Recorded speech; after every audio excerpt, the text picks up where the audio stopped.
Welcome to our channel অভিটিনা blog. আজ নিয়ে এসেছি নতুন একটা ভিডিও। পদ্মা, মেঘনা ও ব্রহ্মপুত্র এই তিনটি নদীর মিলনস্থলে গড়ে উঠেছে পৃথিবীর সবচেয়ে বড় ম্যানগ্রোভ অরণ্য, যার নাম সুন্দরবন।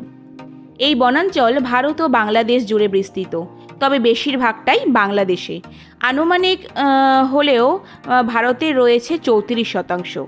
প্রায় 500 প্রজাতির বন্য প্রাণী আছে এই বনাঞ্চলে। তাদের মধ্যে অন্যতম হলো রয়্যাল বেঙ্গল টাইগার। আজকে এই ভিডিওতে আমরা সেই বিশিষ্ট ব্যক্তি অর্থাৎ বাঘ মশাইয়ের দেখা আমরা পেলাম কি না তার জন্য মন দিয়ে দেখতে হবে পুরো ভিডিওটা। বাই দ্য ওয়ে, এই টাইম অর্থাৎ এই জুন থেকে অগস্ট মাসের শেষ পর্যন্ত সুন্দরবনে পালিত হয় ইলিশ উৎসব। আর বাঙালি মানেই তো ইলিশ। ঝিরঝিরে ভারী কিংবা মেঘলা আকাশকে সঙ্গে নিয়ে নৌকা করে সুন্দরবনে ঘুরে বেড়ানোর আনন্দটা জাস্ট অপরিসীম। তাই তো আবারও বেরিয়ে পড়েছি ম্যানগ্রোভের দেশে। কিভাবে আসবেন, কোন ট্যুর অপারেটরের সঙ্গে যোগাযোগ করবেন, কোন কোন জঙ্গলে ক্যাম্প ভিজিট করবেন, অথবা সুন্দরবনের কোন এরিয়াতে গেলে নিশ্চিত সেই বাঘমশাইয়ের দেখার চান্সটা থেকেই যায়, সেটা জানার জন্য বিস্তারিতভাবে জেনে নেওয়ার জন্য আজকে দেখতে হবে আমাদের পুরো ভিডিওটি। যারা যারা এখনও আমাদের চ্যানেলটা সাবস্ক্রাইব করেননি, প্লিজ চ্যানেলটা সাবস্ক্রাইব করে নিন। আর যারা যারা সাবস্ক্রাইব করেছেন তাদের জন্য অসংখ্য ধন্যবাদ। চলুন তাহলে আজকে আমার সঙ্গে ট্যুরটা হয়েই যাক সুন্দরবন ভ্রমণ। আজকের ভিডিওটি শুরু করছি সোনাখালি ফেরিঘাট থেকে। প্রথমেই উঠে পড়ি আমাদের সেই টাইটানিকে। দেখুন এসে দাঁড়িয়েই রয়েছে আমাদের জন্য টাইটানিক। আমাদের সেই আজকে সারাদিনের বাহন অর্থাৎ আমাদের টাইটানিকে চড়ে আমরা যাব সুন্দরবন ভ্রমণে।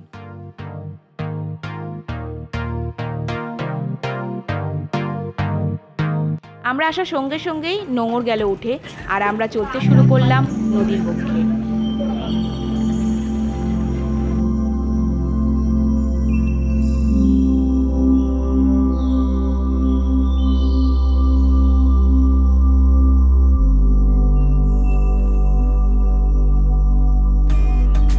আর এই ব্যাপারটা প্রত্যেকেই দেখতে পাবেন যারা নৌকা বা লঞ্চে উঠবেন। একদম নৌকার সামনেই না এই লাল অংশটিকে ওরা নৌকার যারা দেখাশোনা করেন তারা ভগবান রূপে বিশ্বাস করেন, এবং এই স্থানে পা রাখতে ওনারা বারণ করেন। তার কারণ ওটা হচ্ছে ওনারা যে সফর করেন, যে যাত্রা শুরু করেন, ওনারা ওটাকে একটা ভক্তিরূপে পুজো করে যাতে যাত্রাটা শুভ হয় সেই জন্য ওরা সফরটা শুরু করে।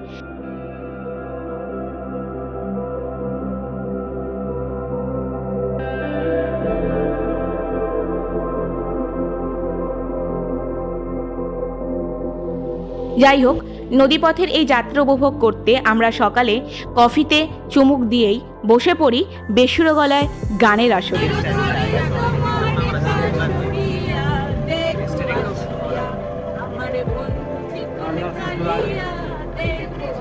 তবে দুঃখের বিষয়, আমাদের গান হয়তো এই ট্যুর দাদাদের পছন্দ হয়নি, তাই তারা তাড়াতাড়ি করে লুচিটা ভেজে এনে সকালে গরম গরম ফুলকো লুচি, সাথে আলু কষা আর একটা মিষ্টিও দিয়েছে, যদি ভাবে এদের বেসুরো গলাটা একটু মিষ্টি হয়। তবে যাই বলুন, আলু কষার টেস্টটা ছিল না সেই লেভেলের।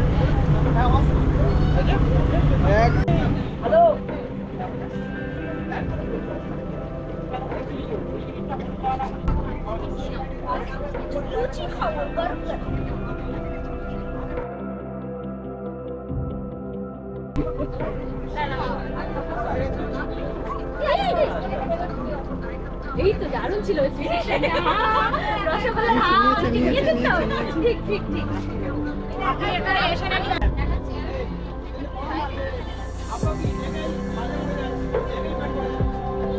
বাগড়া খাবে কি খাতে বলে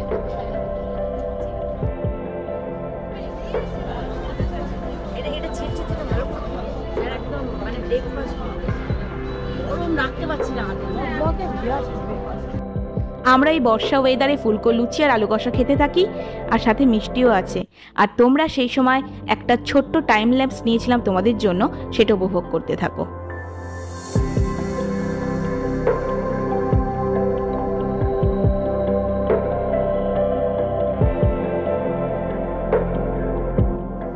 প্রকৃতির এই অপরূপ সৌন্দর্য দেখে মনে হচ্ছিল শহরের এই দূষিত যানজট কর্মব্যস্ততাকে একদিনের জন্য দূরে সরিয়ে রেখে টাটা বাই বাই বলে প্রকৃতির মাঝে নিজেকে হারিয়ে ফেলার জন্যই কিন্তু আসতে হবে সুন্দরবন।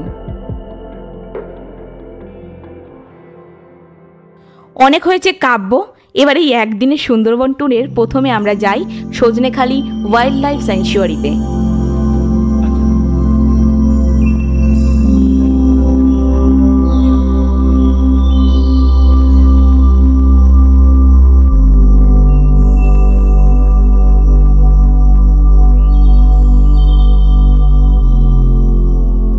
একদম প্রথমেই আমরা যখন এই ওয়াইল্ড লাইফ স্যাংচুয়ারিতে প্রবেশ করলাম, প্রথমেই দেখলাম আমাদের ওয়েলকাম জানাচ্ছেন, ও বাবা, এই তো দেখি বাঘ মামা স্বয়ং নিজে ওয়েলকাম জানালেন। আর সুন্দরবনের প্রায় সব জায়গাতেই তোমরা দেখতে পাবে মা বনবিবির মন্দির। কারণ কি জানেন, এই সুন্দরবন এরিয়াতে বিশেষ করে এখানকার প্রধান দেবতা হলেন মা বনবিবি। এখানকার মানুষরা ওনাদের ওই মা বনবিবিকে প্রধান দেবতা হিসাবেই পূজা করেন। আর তারপরেই কিছু কচ্ছপ দেখলাম, আপনারাও নিশ্চয়ই দেখতে পাচ্ছেন। আরে বাবা, ভুল করবেন ভেবে এটা সত্যি নয়, কিন্তু এটা আর্টিফিশিয়াল। আর এখানেই সুন্দরবনে কিছু বিভিন্ন প্রাণীর ছবি দেওয়া আছে, যেগুলো কিন্তু সুন্দরবনেই পাওয়া যায়।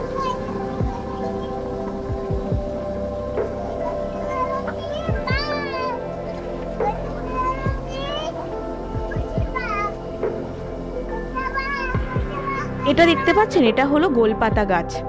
পাতা গাছ এগুলো কিন্তু আজকাল আমাদের ঠকাচ্ছে। দেখুন, দেখতে নারকেল গাছের পাতার মতো সরু হলেও গাছের নাম কিন্তু গোলপাতা।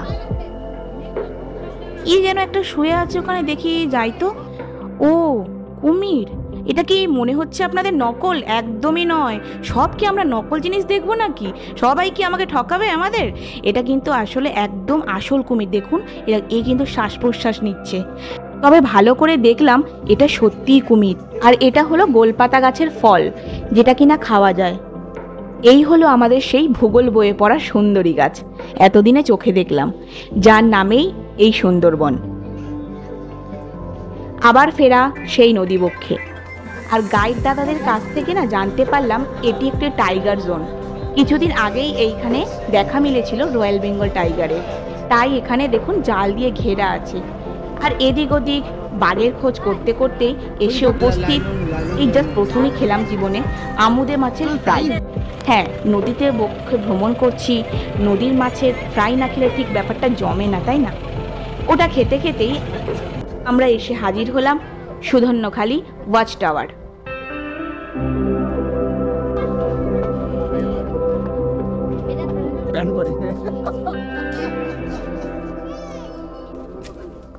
এসেই দেখলাম এখানেও সেই বনবিবির মন্দির।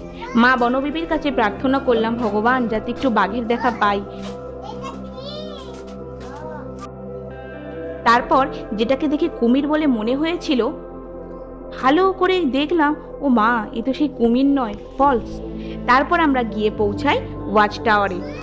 অনেকগুলো চোখ এখানে বাঘের সন্ধান করলেও বাঘ মামা কিন্তু ভেবে রেখেছিল অন্য কথা।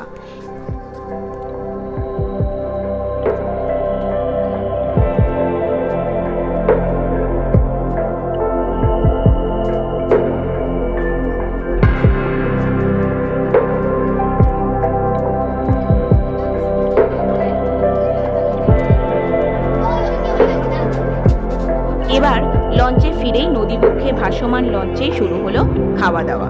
প্রথমেই এসে উপস্থিত বাঙালির আবেগ, বাঙালির মানেই যেটা মাছে ভাতে বাঙালি, সেই ভাত। ভাতের পরেই এসে হাজির হলো ডাল। হ্যাঁ, ডাল ভাত এগুলো ছাড়া বাঙালি কিছু জানেই না, তাই না? তাছাড়া আবার মাছ তো আছেই।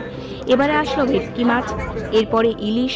হ্যাঁ, যে ইলিশ উৎসবে আমরা অংশগ্রহণ করেছি, সেই ইলিশ উৎসবের মুখ্য আকর্ষণ ইলিশ। ইলিশ মাছটা ছিল জাস্ট অসাধারণ। তারপর চলে আসলো চিকেন।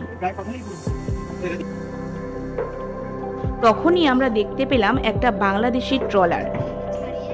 এই নদীবক্ষে এই যে এত সুন্দর লাঞ্চের ব্যবস্থা, তার জন্য দাদাদেরকে আবারও একবার থ্যাংক ইউ। সত্যি এরকম একটা অনুভূতি তোমরা যদি পেতে চাও, অবশ্যই আসতে হবে সুন্দরবন। তার আগে আমাদের চ্যানেলটাকে অবশ্যই একটু সাবস্ক্রাইব করে দিতে হবে আরও বিভিন্ন তথ্য পেতে। তারপরে চলে আসলো চাটনি, পাঁপড়, মিষ্টি। হ্যাঁ, সবই ছিল। নদীর ওপর ভেসে খাবো বলে কি শুধু ইলিশ মাছ খাবো আর ভাত খাবো তা হয়? চাটনি, পাঁপড়, মিষ্টি কোনোটাই কমতি ছিল না।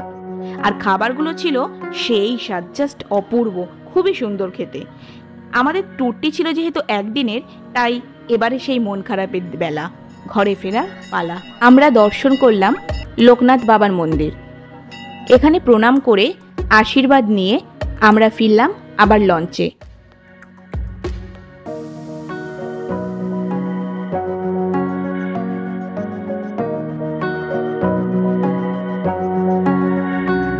বিকালের অপূর্ব প্রকৃতির সৌন্দর্য উপভোগ করতে করতে রবি ঠাকুরের গান মনে ভেসে আসছিল।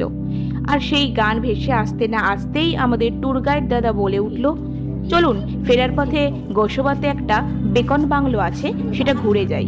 তো আমরা উৎসাহিতভাবে জিজ্ঞাসা করলাম যে বেকন বাংলো ব্যাপারটা কি। তখন উনি একটু বিস্তারিতভাবেই বললেন যে এখানে নাকি স্বয়ং আমাদের বাঙালির আবেগ কবিগুরু রবীন্দ্রনাথ ঠাকুর নাকি নিজেই এসেছিলেন। তো আমরা সবাই খুব উৎসুক হয়ে একই সাথে বলে উঠলাম যে হ্যাঁ অবশ্যই যাব, কেন যাব না।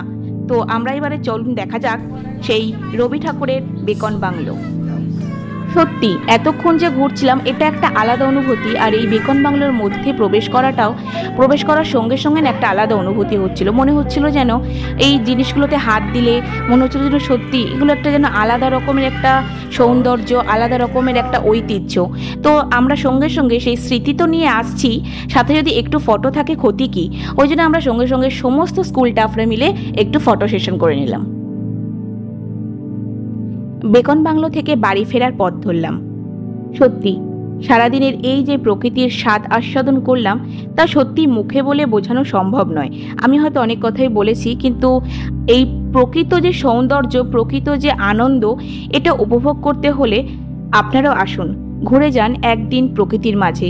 আর হাতে সময় থাকলে একদিন কেন 2 রাত 3 দিনও থাকতে পারেন, তবে এই দাদাদের সঙ্গে যোগাযোগ করে নিন। আর যারা আমাদের এই ট্যুর দাদাদের সঙ্গে ভ্রমণ করতে চান বা যেতে চান, তো আমাদের কমেন্ট বক্সে এসে একটা হাই লিখুন বা ইন্টারেস্টেড লিখুন, তাহলে আমরা ওই দাদাদের নাম্বার দিয়ে দেবো। সত্যি ওনাদের ব্যবহার অতুলনীয়, খুবই সুন্দর, খুব সাপোর্টিভ, গাইড করছিল খুবই ভালো, খাবারগুলো দারুণ। তো যেতেই পারেন দাদাদের সঙ্গে, নিঃসন্দেহে খুব ভালো। সব থেকে কম বাজেটে যেতে হলে অবশ্যই যোগাযোগ করুন দাদাদের সঙ্গে। আর দাদাদের ফোন নাম্বার নিতে হলে আমাদের কমেন্ট বক্সে একটা হাই পাঠান বা ইন্টারেস্টেড লিখুন, আমরা অবশ্যই শেয়ার করে দেবো। আর আমার এই ভিডিওটা কিন্তু অবশ্যই সাবস্ক্রাইব করবেন আর শেয়ার করে দেবেন। যদি আপনি শেয়ার করেন তাহলে কিন্তু শুধু আপনি কেন ঘুরবেন, আরও 5 জনকে ঘোরার সুযোগ করে দিন।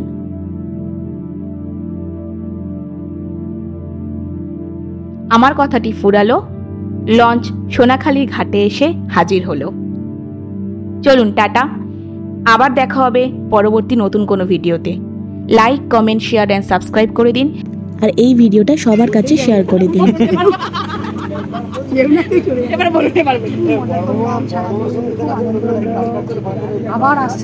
আমরা যেরকমটা চেয়েছিলাম ঠিক সেরকমটা পেয়েছি, কিন্তু এই একদিন আমরা চাই এরকম আবার বারবার